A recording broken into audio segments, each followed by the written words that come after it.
مستونگ میں جمعیت علماء اسلام کے secretary general مولانا عبدالغفور حیدری کا حافظ حمداللہ پر حملے کی سخت الفاظ میں مذمت کرتے ہوئے میڈیا سے گفتگو کی اور کہا کہ مستونگ دہشت گردوں کا ایک ٹارگٹ بن چکا ہے۔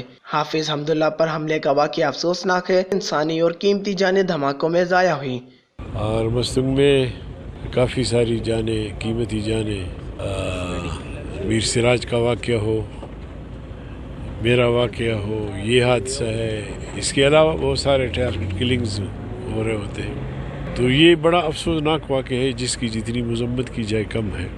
اور پیچھے جو قوتیں ہیں، بھارت نہیں چاہتا کہ یہاں سے سی پہ گزرے، اور بھارت ایسی قوتوں کی پشت پناہی کر رہا ہوتا ہے۔ بھارت کے ساتھ اور ساری قوتیں ہیں۔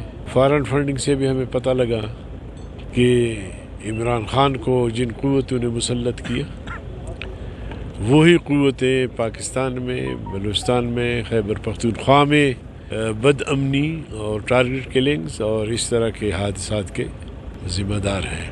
ان کا مزید کہنا تھا کہ شر پسند عناصر پر نظر رکھنے کے لیے علاقے میں سیکیورٹی اداروں کے کیمپ ہونے چاہیے۔ ریاست کی سلامتی پر کسی قسم کی سودے بازی نہیں ہو سکتی۔ ہم سب ریاست کے ساتھ کھڑے ہیں اور ہمیشہ کھڑے رہیں گے۔